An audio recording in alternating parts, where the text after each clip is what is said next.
شعبان میں بھی ہمیں برکت نازل فرما اور ہمیں رمضان تک پہنچا دے۔ اللہم بلغنا رمضان فرما۔ اللہ کے رسول صلی اللہ تعالیٰ علیہ وسلم یہ دعا فرماتے تھے کہ اللہ ہم جب رجب میں آ گئے ہیں تو ہمیں رجب میں بھی برکتیں نازل دے فرما اور شعبان میں بھی، اور پھر رمضان تک ہم کو پہنچا دے۔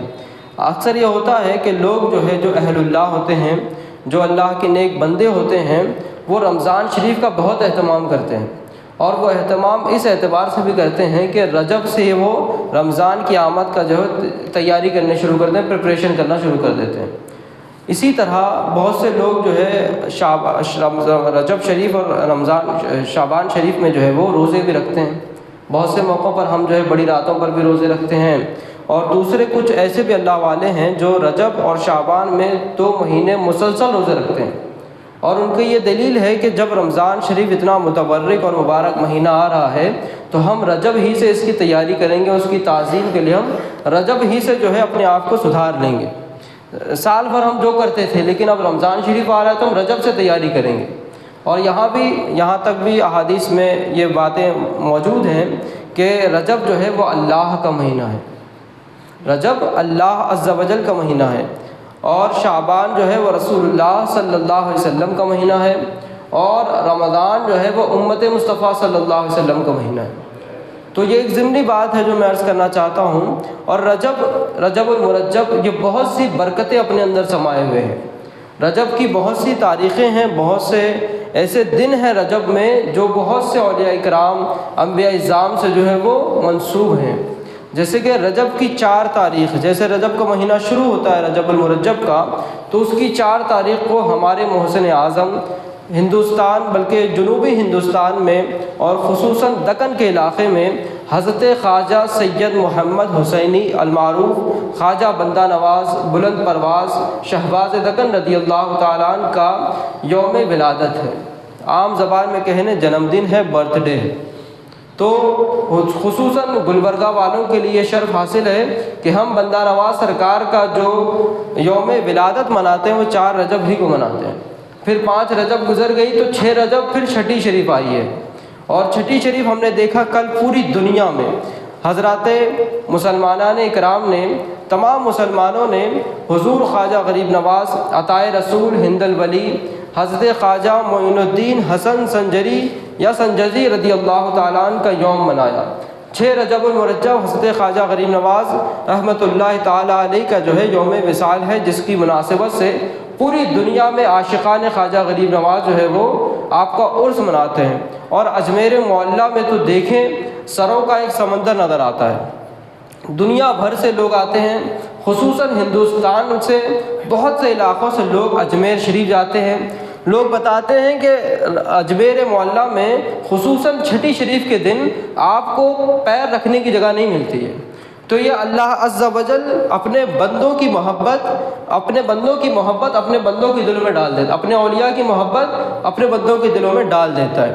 اور اسی کے متعلق ایک آیت میں نے پیش کری، اس کا ترجمہ آپ کو عرض کرتا ہوں۔ اللہ پاک سورہ یونس میں پارہ نمبر 11 سورہ نمبر 10 آیت نمبر 62 میں ارشاد فرماتا ہے، الا ان اولیاء اللہ لا خوف علیہم ولا هم يحزنون۔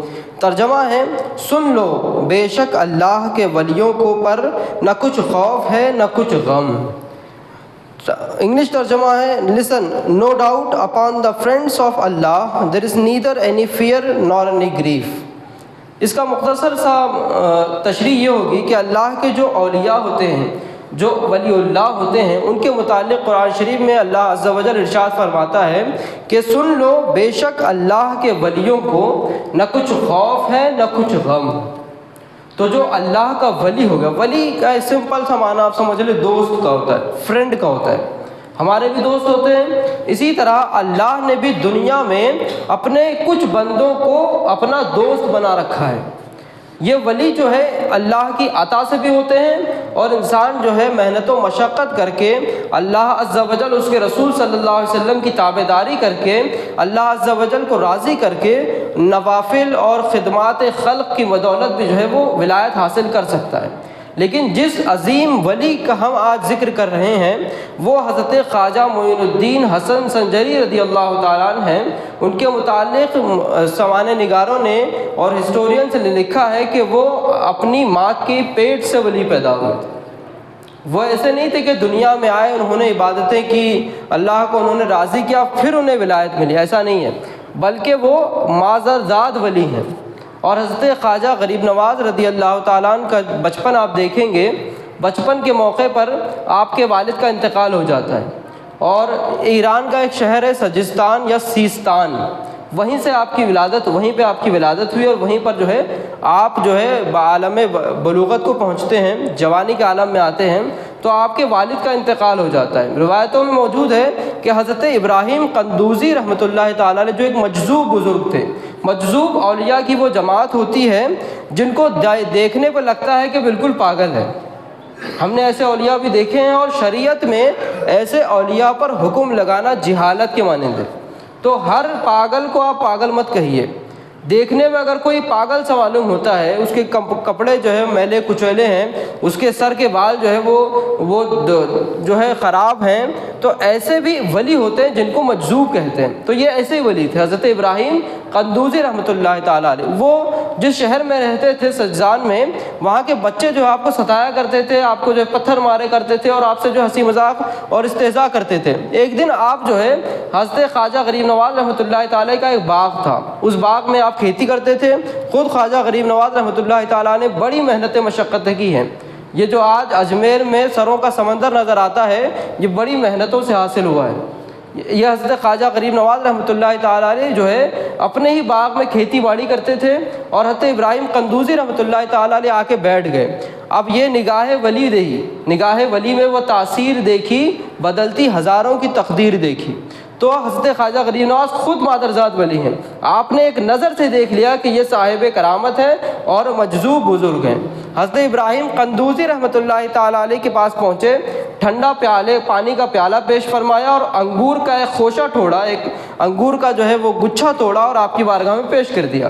حضرت مجذوب ابراہیم قندوزی نے اس کو تناول فرمایا، اور بہت خوش ہوئے، اور خوش ہو کر کے اپنے جیب مبارک سے ایک روٹی کا ٹکڑا دیا، آدھی روٹی کا ٹکڑا تھا، آپ کو دیا، اور کہا معین الدین اس کو کھا لو۔ سوانح نگار کہتے ہیں کہ جیسے ہی آپ نے وہ روٹی کا ٹکڑا جو ہے تناول فرمایا، کھا لیا، آپ کے دل کی دنیا بدل گئی۔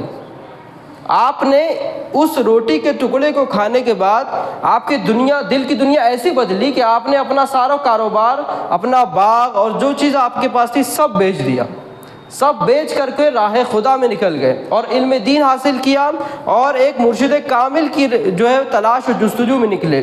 وہ جو روٹی کا ٹکڑا تھا جو حضرت ابراہیم قندوزی نے آپ کو دیا تھا، وہ آپ کو آپ کے مرشد نے دیا تھا، اور کہا تھا کہ تمہیں ایک لڑکا ملے گا، تمہیں ایک روٹی عطا فرمائی تھی، اور فرمایا تھا کہ اس کو آدھی کھا لو اور آدھی باقی رکھو، اور آدھی روٹی تم کو اس لڑکے کو دینی ہے جو تمہیں ایک زمانے میں ملے گا، اور اس کا جو چرچا ہوگا وہ پوری دنیا میں ہوگا۔ تو حضرت خواجہ غریب نواز رحمۃ اللہ تعالیٰ نے وہ روٹی کا ٹکڑا تناول فرمایا۔ یہاں سے میں ایک نفیس نقطہ بیان کروں کہ آپ چونکہ پیدائشی ولی تھے، لیکن پیدائشی ولی کو بھی کسی مرشد کامل کی ضرورت ہوتی ہے۔ آپ حالانکہ بہت بڑے عالم ہوں گے، بہت بڑے مرشد ہوں گے، آپ بہت بڑے جو ہے وہ پارسا متقی ہوں گے، آپ غریب نواز سے بڑھ کر نہیں ہو سکتے۔ تو غریب نواز کو بھی کسی مرشد کامل کی ضرورت تھی۔ جب آپ نے وہ روٹی کا ٹکڑا تناول فرمایا تو آپ کی دل کی دنیا بدل گئی، اور پھر آپ جو ہے سلوک اور راہ تصوف اور علوم دینیہ کی طرف آپ نکلے، اور بہت سے علاقوں کا سفر کیا، پوری دنیا کا سفر کیا۔ پھر چلتے چلتے ایک مقام آیا ہارون۔ یہ ایک مقام ہے ایران میں جہاں پر حضرت خواجہ عثمان ہارونی رحمۃ اللہ تعالیٰ علیہ جو آپ کے پیر و مرشد ہیں، وہاں سے آپ کو ملاقات ہوتی ہے۔ حضرت خواجہ عثمان ہارونی رحمۃ اللہ تعالیٰ علیہ سے ملاقات ہوتی ہے۔ حضرت خواجہ ہارونی کی خدمت میں کوٹ کر رہا ہوں حضرت شیخ عبدالحق محدث دہلوی کو۔ میں جتنی باتیں آج آپ کو بتا رہا ہوں، یہ حضرت شیخ عبدالحق محدث دہلوی جو قریب 1024 عیسوی میں ان کا انتقال ہوا، ہندوستان کے سب سے پہلے محدث تھے۔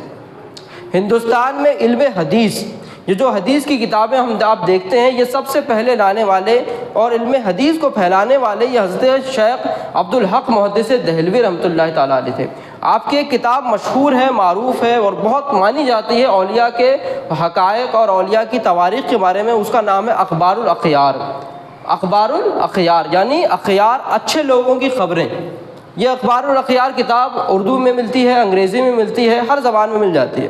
اس کتاب کا میں آپ سے گزارش کروں گا کہ ضرور مطالعہ کریں۔ ہمارے ہندوستان کے جتنے اولیاء اکرام ہیں، اکثر و بیشتر اولیاء اکرام کا تذکرہ اور مستند تذکرہ ہمارے یہاں ایسا ہے کہ اولیاء کی جو قصے، کہانیاں، کرامات مشہور ہیں، لیکن وہ کتابی شکل میں نہیں ہوتے ہیں، وہ جو سینہ بہ سینہ چلتے آ رہی ہیں، ہماری دادی نے کہا تھا، ہمارے دادو نے کہا تھا، کسی صاحب نے کہا تھا، وہ چلتے آ رہی ہیں۔ لیکن یہ جو کتاب ہے اخبار الاخیار، اس میں تمام باتیں جو ہے وہ سند کے ساتھ اور اوتھینٹک موجود ہیں۔ دوسری بات، یہ جو کتاب کا میں ذکر کر رہا ہوں، بہت سے ہمارے ہاں جو معاملات ہیں، فرقہ بندیاں ہیں، لوگ جو ہے ایک کو دوسرے کی نہیں مانتے، لیکن یہ جو شیخ ہیں، شیخ عبدالحق محدث دہلوی، یہ آج سے 400 سال پرانے بزرگ ہیں اور ان کی بات سب مانتا ہے، وہ کوئی بھی مکتب فکر کا ہو، چونکہ علم حدیث کو لانے والے یہی ہیں، تو سب لوگ حضرت شیخ عبدالحق محدث دہلوی کی بات کو مانتے ہیں۔ اور آپ حضرت خواجہ معین الدین حسن سنجری رضی اللہ تعالیٰ عنہ کے متعلق یہ لکھتے ہیں کہ آپ نے اپنے پیر و مرشد حضرت خواجہ عثمان ہارونی رحمۃ اللہ تعالیٰ علیہ کی 20 سال خدمت فرمائی۔ کتنے؟ 20 سال۔ آج معاملہ ایسا ہے کہ بھائی پیران نظام بہت ہے، میں کسی کا طنز نہیں کرتا ہوں، بہت ہیں، اور ان کے مریدان کی بھی بہت بڑی تعداد ہے، لاکھوں کروڑوں مرید مل جاتے ہیں، ہزاروں مرید مل جاتے ہیں۔ یہاں ہمارا ایک یہ ذہن دینا چاہتا ہوں کہ حضرت خواجہ غریب نواز رحمۃ اللہ تعالیٰ جو پیدائشی ولی ہیں، آپ نے اپنے مرشد کی 20 سال خدمت کی، تب جا کے آپ کو خلافت اور اجازت ملتی ہے۔ ہمارے ہاں سال 2 سال میں، مہینہ 2 مہینہ میں، بلکہ اسی دن مل جاتی ہے جس دن بیعت دی جاتی ہے۔ اللہ رحم فرمائے ہمارے مرشدان نظام پر۔ اور لوگ جو ہے اپنے مریدوں کی وہ اصلاح نہیں کر رہے ہیں، ان کی نفس کشی نہیں کر رہے ہیں، مجاہدات اور مراقبات نہیں کروا رہے ہیں۔ ہمارے ہاں مرشدان نظام کو بس یہ لگی ہے کہ اپنے مرید بڑھیں، الا ماشاء اللہ، میں کسی کا نام نہیں لیتا، لیکن یہ جو خانقاہی نظام ہمارے پاس جو کمزور ہوا اور اس کی وجہ سے جو اخلاقی قدروں میں کمی آئی، اور جو لٹیرے تھے انہوں نے تصوف کا لبادہ اوڑھ لیا اور کہا کہ ہم بھی تصوف کے بڑے صوفی ہیں، یہ اس وجہ سے ہوا کیونکہ ہمارے جو اصل صوفیاء اکرام ہیں انہوں نے اپنے اجداد کریمین، اپنے آبا و اجداد کی سنتوں کو چھوڑ دیا۔ اپنے مریدوں کو پہلے جو ہے بٹھایا جائے، ان کی جو ہے توبہ کروائی جائے، ان سے مجاہدات کروائے جائیں، ان سے ریاضات کروائی جائیں، عبادتیں کی جائیں، محنتیں کروائی جائیں، کاوشیں کروائی جائیں، جیسے حضرت خواجہ عثمان ہارونی نے اپنے مرید خواجہ غریب نواز کی کروائی۔ 20 سال خدمت کی۔ حضرت شیخ عبدالحق محدث دہلوی فرماتے ہیں کہ آپ نے اپنے مرشد کی 20 سال تک سفر و حضر میں حضرت خواجہ عثمان ہارونی کی خدمت میں رہے اور آپ کے سونے کے لباس کی نگرانی فرماتے تھے۔ ایسا نہیں ہے کہ خواجہ غریب نواز ہیں تو اپنے مرشد کے بالکل بازو کھڑے ہوتے ہیں، ایسا نہیں ہے۔ آپ جو ہے اپنے مرشد کے سونے کے لباس کو، یعنی آپ جو آرام فرماتے تھے، رات کو جو سو جاتے تھے، اس وقت جو لباس آپ زیب تن کرتے، جو نائٹ ڈریس آپ بول سکتے ہیں، اس کی آپ نگرانی فرماتے۔ اتنا ہی کام تھا حضرت غریب نواز کا اپنے مرشد کے تعلق سے، جن کا طوطی آج بولا کرتا ہے، اور دنیا میں، پورے ہندوستان میں بلکہ پوری دنیا میں سلسلے چشت کے بانی مانے جاتے ہیں حضرت خواجہ غریب نواز۔ یہ برکتیں، یہ رحمتیں اور یہ بلندیاں حضرت خواجہ عثمان ہارونی کے سونے کے بستر یعنی نائٹ ڈریس کی نگرانی کرنے کے تعلق سے حاصل ہوئی ہیں۔ اور 20 سال آپ کے سفر و حضر میں آپ نے خدمت فرمائی، پوری دنیا کا سفر فرمایا، اور ایک دفعہ آپ کے مرشد حضرت خواجہ عثمان ہارونی آپ کو کعبہ شریف لے گئے، مکہ شریف لے جا کر کے اب عرض کی کہ اے اللہ، یہ میرا مرید غریب نواز معین الدین حسن ہے، اس کو اپنی بارگاہ میں قبول فرما۔ یہ ہوتا ہے مرید اور مرشد کا رشتہ۔ مرید یہ بولے کہ میرا پیر بہت بڑا ہے، بہت بڑا ہے، بہت بڑا ہے، بڑی بات نہیں ہے۔ مرشد بولے یہ میرا مرید ہے، یہ بڑی بات ہے۔ یہاں خواجہ عثمان، اور ایسی ویسی جگہ نہیں بول رہے، کسی لیڈر کے بارے میں سامنے کھڑے ہو کے نہیں بول رہے، اللہ عز و جل کے گھر میں کعبۃ اللہ کے سامنے کھڑے ہو کے کہہ رہے ہیں کہ اے اللہ، یہ میرا مرید معین الدین حسن ہے، اسے اپنی بارگاہ میں قبول فرما۔ یہ ہوتا ہے مرید اور مرشد کا رشتہ۔ بیعت لے کر کے آپ نکل گئے، مرشد الگ جگہ ہے، مرید الگ جگہ، یہ نہیں ہوتا ہے۔ مرید ہو گئے تو آپ توبہ کریں، مرشد کی خدمت کریں، مرشد کی جوتیاں سیدھی کریں، مرشد کے سائے فگن میں رہیں، مرشد کی تعلیمات حاصل کریں اور مرشد سے فیض حاصل کریں۔ یہ پیری مریدی روایتی نہیں، کوئی ضروری نہیں ہے پیری مریدی کرنا کہ میرے کو پیر بننا، میرے کو مرید بننا ہی بننا، نہیں۔ آپ کو مرید بننا اپنی اصلاح کے لیے، مرید ایک مرشد اس لیے بناتا ہے تاکہ وہ اپنے مرید کو اپنے اللہ سے ملا دے، اور یہاں یہی ہوا۔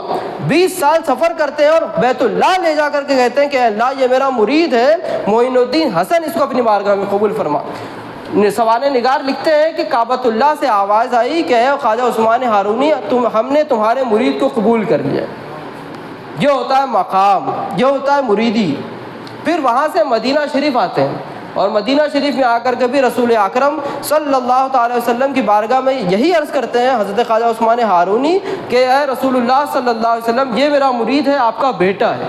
حضرت خواجہ غریب نواز رحمۃ اللہ تعالیٰ علیہ حسینی سادات میں سے ہیں، حضرت امام حسین رضی اللہ تعالیٰ عنہ کی اولادوں میں سے، لیکن رسول اللہ کی بارگاہ میں جب پہنچتے ہیں تو یہ نہیں کہتے کہ نانا میں آپ کی بارگاہ میں آؤں، نہیں، مرشد آپ کے بارگاہ، آپ حضور اسلام کی بارگاہ میں پہنچاتے ہیں، اور مرشد عرض کرتے ہیں کہ اے رسول اللہ صلی اللہ علیہ وسلم، یا رسول اللہ یہ آپ کا بیٹا ہے، معین الدین حسن ہے، آپ کے بیٹے امام حسین کی اولادوں میں سے ہے، آپ اس کو قبول فرمائیں۔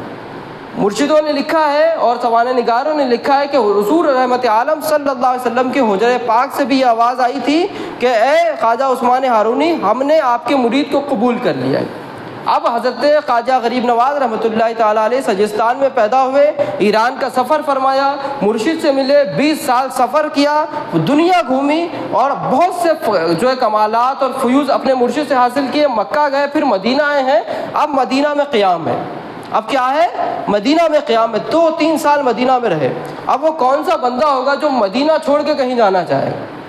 عاشقوں کی تو تمنا ہے کہ الہی دکھا دے وہ مدینہ کیسی بستی ہے جہاں پر رات دن مولا تیری رحمت برستی ہے۔ عاشق تو چاہتا ہے کہ لمحہ بھر مل جائے، ایک گھڑی مل جائے، ایک ساتھ مل جائے، ایک دن مل جائے، مدینہ کی حاضری نصیب ہو۔ اب حضرت خواجہ غریب نواز مدینہ میں مقیم ہیں، مدینہ ہی میں رہتے ہیں۔ ایک دن رات کو رسول اکرم صلی اللہ علیہ وسلم نے اپنے بیٹے حضرت خواجہ معین الدین حسن سنجری رضی اللہ تعالیٰ عنہ کی دل کی دنیا بدل دی۔ رات میں خواب میں تشریف لائے اور فرمایا معین الدین اب تمہارا مدینہ میں رہنا جو ہے وہ ختم ہوتا ہے، اب تمہیں ہم ایک مشن دے رہے ہیں جہاں سے میں احباب کی توجہ کا طالب ہوں۔ یہ جو ہندوستان کی آبیاری آپ دیکھتے ہیں نا، یہ تلواروں کے سائے میں نہیں ہوئے، یہ انہی اولیاء کرام کی محنتوں کا ثمرہ ہے۔ حضرت خواجہ غریب نواز رحمۃ اللہ تعالیٰ علیہ حضور رحمت عالم صلی اللہ علیہ وسلم کے حکم کی تعمیل کرتے ہیں اور عرض کرتے ہیں یا رسول اللہ کیا مجھ سے کوئی غلطی ہوئی ہے کہ میں سالوں سے مدینہ میں، اور آپ کہتے ہیں اب مدینہ میں میرا کھانا پانی نہیں ہے، میرا دانہ مدینہ سے اڑ گیا ہے۔ یہ ہوتا ہے عشق، اپنے بڑوں کی بات ماننا۔ کبھی کبھی ہوتا ہے بھائی ہمارا عشق بہت ہے، میں اپنے پیر سے بالکل الگ نہیں ہونا چاہتا، میں اپنے استاد سے بالکل الگ نہیں ہونا چاہتا، میں اپنے باپ سے بالکل الگ نہیں ہونا چاہتا، لیکن وہ جو ہمارے بڑے ہیں وہ دیکھ رہے ہیں کہ آپ کی قابلیت کیا ہے، آپ سے کیا کام لینا ہے، تو اپنے مرشدان اعظام کی بات کو مانا کریں۔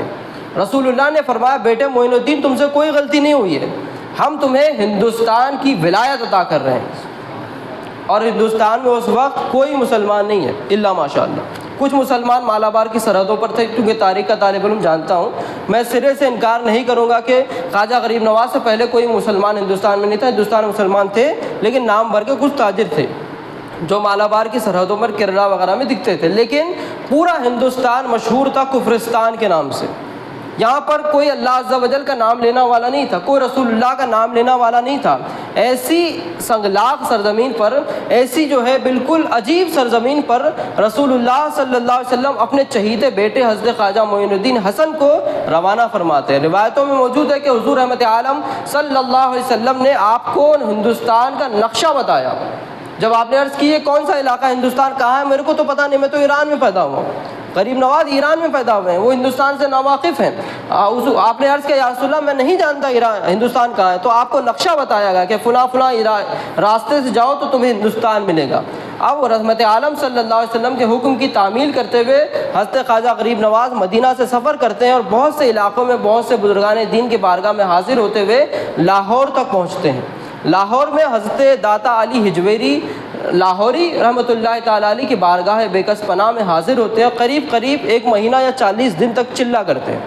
اب میں یہ بتانا چاہتا ہوں یہ وہ بندہ ہے، یہ وہ غریب نواز ہے جن کو حکم ہوا ہے کہ رسول اللہ صلی اللہ علیہ وسلم نے ہندوستان کی ولایت دے کر کے بھیجا ہے، بادشاہت دے کر کے بھیجا ہے۔ انہیں کیا ضرورت تھی کہ حضرت داتا علی ہجویری کی بارگاہ میں چلا کریں؟ علماء یہاں یہ لکھتے ہیں کہ داتا علی حجویری کی بارگاہ میں چلا کرنا حد غریب نواز کا اس لیے تھا کیونکہ یہاں پر سب سے بڑے اولیاء میں داتا علی حجویری تھے، آپ بہت پہلے آ چکے تھے، تو جس علاقے میں آپ جاتے ہیں وہاں کے اولیاء کی بارگاہ کی زیارت کرنا ضروری ہے۔ تصوف اور سلوک کی باتیں کر رہا ہوں آج میں آپ کو فرض واجب نہیں بتا رہا ہوں، یہ کوئی فرض واجب بھی نہیں ہے، لیکن آپ کسی شہر میں جاتے، کوئی باہر سے آیا گلبرگہ آیا تو بندہ نواز کے پاس جائے گا، شیخ روضہ جائے گا اور اولیاء کرام کی زیارت کرے گا۔ یہ حضرت خواجہ غریب نواز کا بھی طریقہ تھا کہ آپ نے داتا علی حجویری کی بارگاہ میں جو چلہ کشی فرمائی اور جب نکلے وہاں سے تو یہ شعر عرض کرتے ہیں کہ گنج بخش فیض عالم مظہر نور خدا ناقصارہ پیر کامل کاملارہ رہنما۔ فارسی کا شعر اب فرماتے ہیں کہ حضرت خواجہ حضرت داتا علی حجویری جو ہے وہ مظہر خدا ہے، اللہ کا مظہر ہے زمین پر، اور ناقصوں کے لیے یعنی کمزوروں کے لیے وہ پیر کامل ہے، اور جو کامل ہیں ان کے لیے رہنما ہے۔ غریب نواز ناقص نہیں تھے، وہ پیر کامل خود تھے، لیکن داتا علی حجویری کی بارگاہ میں آ کر کے فیض لیا اور فرمایا فیض عالم مظہر نور خدا ناقصارہ پیر کامل کاملانہ رہنما۔ وہاں سے لاہور سے نکلتے ہیں اور اجمیر اور دلی کی طرف روانہ ہوتے ہیں، بالکل فاسٹ میں بولوں گا کہ دلی اور اجمیر کی طرف آتے ہیں۔ یہاں پر جو ہے پرتھوی راج چوہان کی حکومت تھی، یہ بہت بڑا بادشاہ تھا، اس کے توتی بولیا کرتی تھی۔ ہندوستان کی تاریخ میں پڑھ لیں، پرتھوی راج چوہان راجپوتوں کا سب سے بڑا بادشاہ تھا، سب سے بڑا، یہاں پر اس کی حکومت ہوتی ہے۔ آپ حضرت حضور رحمت عالم کے حکم پر آئے ہیں اور آپ کو یہ مشن دیا گیا ہے کہ اس کفرستان میں اسلام کی شمع روشن کرنی ہے۔ اب یہاں بیٹھتے ہیں، آپ کے ساتھ کوئی نہیں ہے، کوئی لشکر نہیں ہے، کوئی جاہو جلال نہیں ہے، کوئی تلوار، کوئی نیزہ، کوئی بارود، کچھ نہیں ہے۔ غریب نواز ایک فقیر کی حیثیت سے آتے ہیں اور اپنا جو فقر ہے، یہاں فقیر وہ پیسہ مانگنے والا، بھیک نہیں مانگنے والا، یہ تصوف میں ایک منزل ہے فقیر والی کہ آپ کے پاس کچھ بھی نہیں ہے، آپ نے بس اللہ اس کے رسول پر توکل کیا اور کسی زمین میں آ گئے۔ ہم اگر سعودی جانا چاہتے ہیں، بنگلور جانا چاہتے ہیں کام کرنے، حیدرآباد جانا چاہتے ہیں کام کرنے، پہلے 10 لوگوں سے پوچھتے ہیں، 10 لوگوں سے ہم معاملات حاصل کرتے ہیں، معلومات حاصل کرتے ہیں کہ فلاں علاقے میں روم اچھا ملے گا، فلاں چیزیں ہم دیکھتے ہیں۔ لیکن غریب نواز جو ہے اپنے چند رفقا کے ساتھ، اپنے چند مریدوں کے ساتھ مدینہ سے ہندوستان آئے، نہ آپ کا کوئی پہچاننے والا بھی نہیں ہے، سب چھوڑ چھاڑ کے مدینہ سے ہندوستان آئے ہیں۔ اور ہمارا معاملہ یہ ہے، میں عرض کرنا چاہوں گا چونکہ 1 مہینہ ہو چکا یہاں بیٹھے بیٹھے، ہمارا یہ حال ہے کہ ہم جو ہے دین کے لیے اپنے گھر کا بستر نہیں چھوڑ سکتے۔ فجر میں مؤذن 10 بار پکارے حیا علی الصلاۃ، الصلاۃ خیر من النوم، نماز نیند سے بہتر ہے، ہمیں جو ہے اپنا بستر نہیں چھوڑتا ہے۔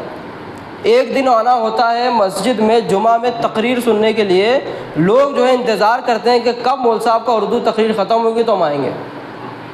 یہ طریقہ نہیں ہے مسلمانوں، یہ انداز نہیں ہے مسلمانوں کا۔ غریب نواز نے اپنا گھر چھوڑا، اپنا کاروبار چھوڑا، اپنے نانا کی جو ہے وہ زمین چھوڑی، مدینہ چھوڑ کر کے آئے تھے، اور ہم سے آدھا گھنٹہ کے لیے اپنا گھر چھوڑا نہیں جاتا ہے، اپنا کاروبار چھوڑا نہیں جاتا ہے۔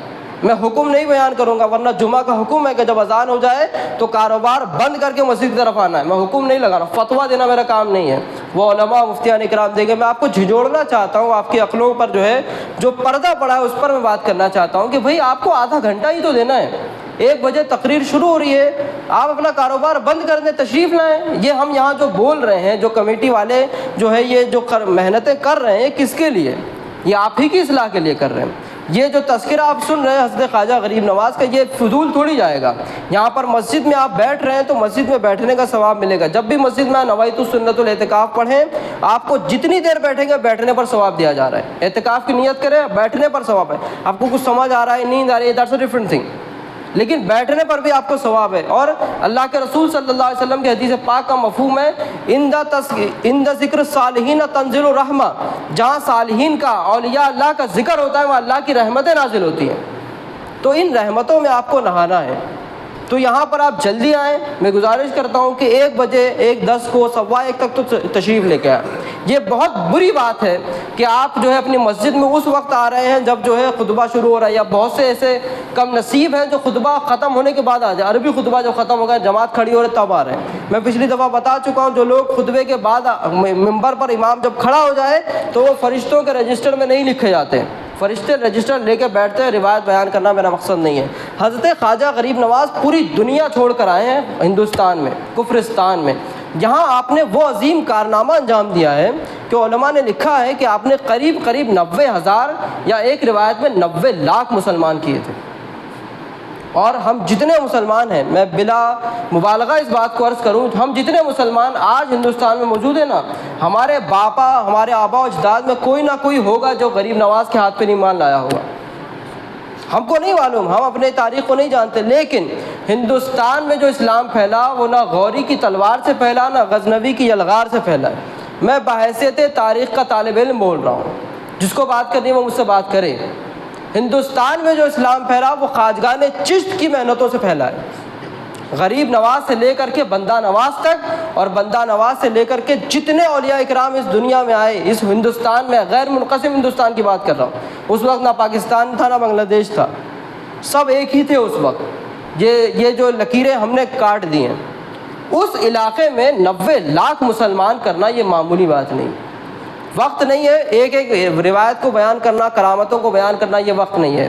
پرتھوی راج نے یہ محنتیں کی کہ اس درویش کو کسی طرح نکالا جائے، وہ بادشاہ تھا وقت کا۔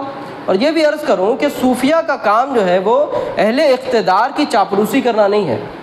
اگر کسی کو میری بات بری لگے تو میری بلا سے لگے۔ صوفیہ کا کام یہ نہیں ہے۔ آپ کے اور ہمارے صوفیہ کے سردار حضرت خواجہ غریب نواز رحمۃ اللہ تعالیٰ علیہ نے اہل اقتدار سے لوہا لیا۔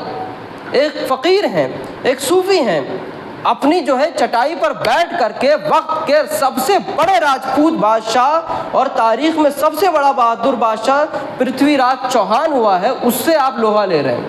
آپ بیٹھے ہیں، اس کے اونٹ آئے تھے، بادشاہ کے اونٹ صاحب واقعہ جانتا ہے، بادشاہ کے اونٹ جہاں بیٹھتے ہیں آپ وہاں بیٹھے تھے۔ خدام نے کہا یا بادشاہ کے بیٹھنے کی جگہ آپ یہاں نہیں بیٹھ سکتے۔ آپ نے جو ہے حجتیں نہیں کی۔ صوفیہ جو ہے مباحثہ نہیں کرتے، صوفیہ مناظرہ ڈیبیٹ نہیں کرتے، صوفیہ اپنی نظر سے پلاتے ہیں، صوفیہ دلوں سے پلاتے ہیں۔ آپ نے مباحثہ نہیں کیا، آپ نے کہا ٹھیک ہے بادشاہ کے اونٹ ہے تو وہی بیٹھیں گے، یہی جملے تھے یا ایسے کچھ جملے تھے۔ پھر جب رات کا موقع آیا تو وہ اونٹ جو بیٹھے تھے، جو ہر روز اڑ جاتے تھے، وہ نہیں اٹھ رہے ہیں۔ تو مسلمانوں، خواجہ غریب نواز نے جن اونٹوں کو بٹھایا، دنیا کی پوری طاقت ان کو نہیں اٹھا سکی تھی، پورا جاہو جلال جو ہے پرتھوی راج کا نہیں اٹھا سکا تھا۔ تو یہ جو ہندوستان میں آج مسلمان آباد ہیں اور لوگ بول رہے ہیں کہ ایک دن ختم ہو جائیں گے، میرا وجدان یہ کہتا ہے، میرا عشق یہ کہتا ہے، یہ مسلمان ہندوستان میں کسی ایرے غیرے، کسی سلطان، کسی بادشاہ کے زیر سایہ نہیں پلے ہیں۔ یہ غریب نواز اور ان کے مریدوں، خلفاء اور خواجگان چشت اور اولیاء کرام کی محنتوں سے بنے ہیں۔ ان لوگوں نے ہمیں یہاں بٹھایا ہے، دنیا کی کوئی طاقت ہندوستان کے مسلمانوں کو یہاں سے نہیں اٹھا سکتی۔ ہندوستان کے مسلمانوں نے حضرت خواجہ غریب نواز کی آستانے سے فیض حاصل کیا ہے۔ دنیا کتنی بھی بدل جائے، ہم نے دیکھا ہے ہندوستان میں جتنے بادشاہ ہوئے اور جتنے جو ہے وہ اہل اقتدار ہوئے، سب جب چھٹی شریف کا دن آتا ہے تو خواجہ غریب نواز کی بارگاہ میں چادر پیش کرتے ہیں۔ اکبر جیسا بادشاہ، شاہ جہاں جیسا بادشاہ، اورنگزیب جیسا بادشاہ، اور جب ایسٹ انڈیا کمپنی کا وائسرائے ہوا، اس نے تو یہاں تک کہا تھا کہ ہندوستان میں ہم دیکھتے ہیں کہ ایک مزار ہے جہاں سے ساری حکومتیں چلتی ہیں۔ تو یہ وہ در ہے جہاں سے حکومتیں تقسیم ہوتی ہیں۔ اور وجدان کی بات نہیں کر رہا ہوں، عشق کی بات نہیں کر رہا ہوں۔ اگر کسی کو بات کرنی ہے تو وہ بحیثیت تاریخ کا طالب علم بول رہا ہوں۔ جب شہاب الدین غوری نے پرتھوی راج پر ترائن کی دوسری جنگ میں حملہ کیا، 1192 کی بات ہے، پہلے جو ہے پرتھوی راج سے مقابلہ ہوا شہاب الدین غوری کا، اور وہ ہار گیا پہلی جنگ، ترائن کی پہلی جنگ، فرسٹ وار آف ترائن 1191 میں پڑھیں، وہ ہار گیا۔ پھر وہ دوبارہ لوٹا۔ علماء نے، سوانح نگاروں نے یہاں تک لکھا ہے کہ اس نے خواب میں دیکھا کہ ایک بزرگ ہیں جو اسے بار بار یہ تاکید کرتے ہیں کہ غوری، اے شہاب الدین، اب ہندوستان پر تم جاؤ اور تمہارے لیے زمین ہم نے ہموار کر لی ہے۔ شہاب الدین غوری ہندوستان پر حملہ کرتا ہے، وہ ترائن کی جنگ جیت جاتا ہے، اور یہی پرتھوی راج تھا۔ ایک دفعہ جو ہے کسی حضرت خواجہ غریب نواز کے مرید سے اس کا جو ہے کوئی معاملہ ہو گیا، اور بہت ہی برے اور بھدے الفاظ نے خواجہ غریب نواز کی بارگاہ میں عرض کیے تھے۔ یہ میں حوالہ پیش کر رہا ہوں، شیخ عبدالحق محدث دہلوی کی اخبار الاخیار صفحہ نمبر 60 پر موجود ہے۔ حضرت خواجہ غریب نواز رحمۃ اللہ تعالیٰ علیہ کے الفاظ ہیں کہ جب اس نے حضرت خواجہ غریب نواز کی بارگاہ میں گستاخی کی تو حضرت خواجہ غریب نواز نے فرمایا تھا کہ پتورا کو زندہ گرفتار کر کے ہم نے حوالے کر دیا ہے۔ یہ خواجہ غریب نواز کے الفاظ تھے، اور یہی ہوا۔ اگلے سال 1192 میں ترائن کی دوسری جنگ میں پرتھوی راج چوہان جو ہے وہ سلطان غوری کے فوجیوں کے ہاتھوں گرفتار ہوتا ہے، اور زندہ گرفتار کر کے، بہت سی روایتیں کبھی کہتے ہیں کہ غور لے گیا، کبھی کہتے ہیں یہیں اس نے مار دیا۔ تو یہ ہے صوفیہ کا طریقہ ہے کہ جب اہل اقتدار کے سامنے بات کریں تو حق کی بات کریں، چاپلوسی کرنا صوفیہ کا طریقہ نہیں ہے۔ یہ سلطان الصوفیہ حضرت خواجہ غریب نواز کا مسلک اور مذہب اور مشرب ہے کہ جب اہل اقتدار اپنی باتوں سے ہٹ جائیں، جب وہ ظالم ہو جائیں تو ان کے سامنے آنکھوں میں آنکھیں ڈال کر کے بات کرنا یہ صوفیہ کا طریقہ ہے۔ جب اکبر جیسا بادشاہ، بہت بڑا بادشاہ ہے، لیکن جب نے اس نے دین الہی کو نافذ کیا تو حضرت مجدد الفسانی خواجہ امام ربانی رحمۃ اللہ تعالیٰ علیہ نے اس کی آنکھوں میں آنکھیں ڈال کر کہا تھا، اور جب آپ نے کام کیا دین و سنیت کے لیے تو علماء فرماتے ہیں کہ یہ 1000 سال کے مجدد ہیں۔ مجدد 100 سال کا ہوتا ہے، لیکن خواجہ حضرت امام ربانی شیخ سرہندی رحمۃ اللہ تعالیٰ علیہ کے متعلق مشہور ہے کہ آپ 1000 سال کے مجدد ہیں۔ مجدد الفسانی، الف کہتے ہیں 1000 کو۔ تو یہ صوفیہ کا طریقہ ہے۔ سلسلہ نقشبند کے بہت بڑے صوفی ہیں، لیکن عالم بھی اتنے بڑے ہیں۔ تو یہاں بولنے کا مقصد یہی ہے کہ حضرت خواجہ غریب نواز رحمۃ اللہ تعالیٰ علیہ نے جہاں ضرورت تھی کرامت دکھانے کی وہاں کرامت دکھائی، جہاں ضرورت تھی اخلاق دکھانے کی وہاں اخلاق دکھائے، جہاں ضرورت تھی جیسے راجہ جے پال کا واقعہ آپ جانتے ہیں، وہاں پر اس نے بہت بڑا جادو دکھایا، پوری جماعت کو 1500 جادوگروں کو لے کر کے حاضر ہوا، اور اس کا مشہور تھا کہ وہ آسمانوں میں ہواؤں میں اڑتا تھا۔ آپ نے اپنی جوتیوں کو حکم دیا، اس کو جو آسمانوں میں گیا ہے نا اس کو وہاں سے اتار کے نیچے لاؤ۔ جوتیاں اتنی پڑی جے پال جوگی پر کہ خواجہ غریب نواز کی جوتیوں کے صدقے میں وہ نیچے آیا، اور پھر اسے ولایت بھی دی گئی۔ پھر وہ جو ہے بہت اچھا نام ہے ان کا، وہ پھر مسلمان ہوئے اور دنیا میں آپ نے جو ہے بہت سلسلہ چشت کا کام کیا ہے۔ بولنے کا مقصد یہ ہے کہ خواجہ غریب نواز رحمۃ اللہ تعالیٰ علیہ نے اپنا گھر چھوڑا، اپنا کاروبار چھوڑا، اپنے نانا کا شہر چھوڑا، اپنے پیر کی صحبت چھوڑی، سب چھوڑ کے ہندوستان آئے تھے، اور ہندوستان آنے کے بعد آپ نے اپنے بیٹوں کے لیے کچھ نہیں کیا ہے۔ آپ دیکھیں خواجہ غریب نواز کے بعد جن کا نام آتا ہے وہ حضرت خواجہ قطب الدین بختیار کاکی رحمۃ اللہ تعالیٰ، آپ کا بیٹا کا نام نہیں سنیں گے آپ۔ خواجہ قطب الدین بختیار کاکی کے بعد دیکھیں آپ نے خواجگان چشت نے اپنے گھر نہیں بنائے تھے، اپنی حویلیاں نہیں بنائی تھی، اپنے بیٹوں کے لیے کاروبار نہیں بنائے تھے۔ خواجہ قطب الدین بختیار کاکی نے حضرت جو ہے وہ شیخ جو پاک پتن میں جو بارگاہ ہے انہیں آپ نے سرفراز کیا، وہ سید بھی نہیں، وہ حضرت فاروق اعظم رحمۃ اللہ تعالیٰ علیہ کے اولادوں میں سے ہیں۔ تو خواجگان چشت میں جو ہے وہ اہلیت دیکھی جاتی تھی۔ پھر وہاں سے چلتا ہے سلسلہ تو حضرت خواجہ نظام الدین اولیاء کی بارگاہ میں آتا ہے، پھر حضرت خواجہ نصیر الدین شیخ دہلوی کی بارگاہ میں آتا ہے یہ سلسلہ، اور پھر وہاں سے چلتے ہوئے گلبرگہ کے مسلمانوں کے لیے اس بات کی خوشخبری دیتا ہوں کہ وہاں سے چلتے ہوئے سلسلہ آپ کے گلبرگہ آتا ہے، اور حضرت خواجہ سید محمد حسینی خواجہ بندہ نواز گیسو دراز بلند پرواز شہباز دکن رضی اللہ تعالیٰ عنہ کی بارگاہ میں خواجگان چشت کا فیض آتا ہے۔ یہیں پر چھوٹی درگاہ میں جو پالکی ہے حضرت خواجہ نصیر الدین چراغ دہلوی کی پالکی ہے، پوری دنیا ناز کرتی ہے اس سلسلے پر، اور ہمیں یہ توفیق کبھی کبھی ملتی ہے کہ ہم بارگاہ چلے جاتے ہیں۔ یہ ایسی ویسی خانقاہیں نہیں ہیں، یہ بارگاہیں ایسے ویسوں کی نہیں ہیں، یہاں سے پوری دنیا کو فیض ملا ہے، پوری دنیا نے اسلام کی سنیت کی آبیاری یہیں سے حاصل کی ہے۔ ہندوستان میں مسلمانوں کی حکومت رہے نہ رہے، لیکن یہ جو آستان ہے یہ سلامت رہیں، یہ جو آستان ہے یہیں سے حکومتیں تقسیم ہوتی ہیں۔ ہم اس بات کا رونا نہ روئیں کہ ہمارے پاس اقتدار نہیں ہے، جب غریب نواز آئے تھے تو بھی اقتدار نہیں تھا، جب بندہ نواز آئے تھے تو اقتدار۔ فیروز شاہ بہمنی کا واقعہ سن لیں، آپ نے پڑھا، اس لیے عرض کر رہا ہوں کیونکہ خواجہ بندہ نواز گیسو دراز کا یوم ولادت برتھ ڈے بھی 4 رجب ہوا ہے، تو خواجہ غریب نواز کا وصال عرس 6 رجب اور بندہ نواز کا جو یوم ولادت ہے وہ 4 رجب ہے۔ ہم کو نہیں معلوم ہے، اپنے اسلاف کو بلا دیا ہے۔ تو بندہ نواز کو جب فیروز شاہ بہمنی نے کہا تھا کہ حضور بہت محبت رکھتا تھا فیروز شاہ بہمنی، جو 2 گنبد ہیں 7 گنبد میں، وہ فیروز شاہ بہمنی کے پوری دنیا کا سب سے بڑا عجوبہ ہے، دیکھ لیں آپ، 2 گنبدوں میں ایک ہی مدار ہے چھوٹی والی۔ فیروز شاہ بہمنی کہا تھا حضور میرے بیٹے کے لیے دعا کریں کہ میرا بیٹا بادشاہ بنے۔ خواجہ بندہ نواز کی نزاع ولایت دیکھ رہی تھی کہ اس کے بعد اس کا بیٹا نہیں ہوگا، اس کا بھائی احمد شاہ ولی بہمنی ہوگا۔ فرمایا کہ فیروز شاہ تمہارے بعد تمہارا بیٹا نہیں ہوگا، تمہارا بھائی جو بادشاہ بنے گا، تخت و خلافت جو ہے تمہارے بھائی کے ذمے میں ہے، تمہارے بھائی کے جو ہے نصیبے میں ہے۔ بادشاہ ناراض ہو گیا، بادشاہ ہی ہوتا تھا، بادشاہ ناراض ہو گیا۔ جو خانقاہ بندہ نواز کی شاہ بازار میں وہاں رہتے تھے، قلعے کے بالکل سائے میں، بادشاہ کے جو ہے محل کے سائے میں رہتے تھے بندہ نواز۔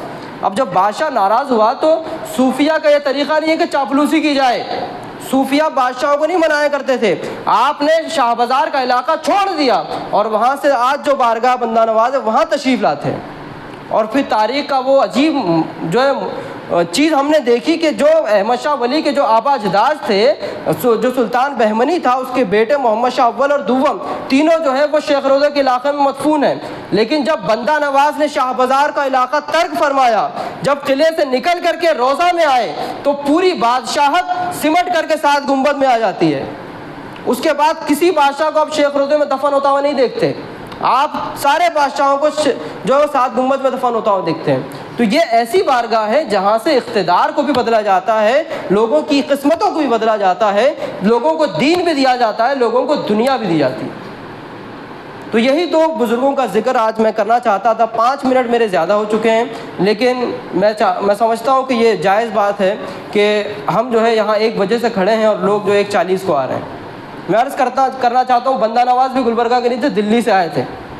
جب ہمارے بزرگوں نے اپنا گھر بار چھوڑا، اپنا کاروبار چھوڑا، اپنی ساری دنیا چھوڑی، ماں باپ اور بچے چھوڑے، تو ہم آدھا گھنٹہ مسجد کو نہیں آ سکتے کیا؟ یہ کہاں کس لیے بولا جا رہا ہے آپ کو؟ یہ یہاں چیخ و پکار کس لیے کی جا رہی ہے؟ نہ سمجھو گے تو مٹ جاؤ گے ہندوستان والوں، تمہاری داستان تک نہ ہوگی داستانوں میں کہ محمد سے وفا تو نے تو ہم تیرے ہیں، یہ جہاں چیز ہے کیا لوح و قلم تیرے ہیں، مزرعِ چشت و بخارا عراق و اجمیر، کون سی کشت پہ برسا نہیں جھالا تیرا۔ اللہ عز و جل کی بارگاہ میں دعا ہے کہ جو کچھ صحیح کہا گیا اپنے عمل کرنے کی، عام کرنے کی توفیق عطا فرما، جو کوئی لغزش خطا ہوئی اپنے حبیب صلی اللہ علیہ وسلم کے توسل معاف فرما۔ اے اللہ ہمیں حضرت خواجہ غریب نواز، حضرت خواجہ بندہ نواز رحمۃ اللہ تعالیٰ علیہ کے فیضان سے مالا مال فرما، ہمیں ان بزرگوں کے بتائے ہوئے راستے پر، ان کی تعلیمات پر عمل کر کے دنیا بھر میں اسلام و سنت کا بول بالا کرنے کی توفیق رفیق عطا فرما۔ مولا رحم فرما، کرم فرما، فضل فرما۔ ان اللہ و ملائکتہ یصلون علی النبی یا ایھا الذین آمنوا صلوا علیہ وسلموا تسلیما۔ اللہم صلی وسلم وبارک علی سیدنا محمد وعلی آلہ وصحبہ تسلیما کثیرا کثیرا وآخر دعوانا الحمد للہ رب العالمین۔ 5 منٹ کا موقع دیا تھا، سنت ادا فرما لیں۔ ایک دعا کی گزارش ہے، سمیرہ بیگم ولد امام الدین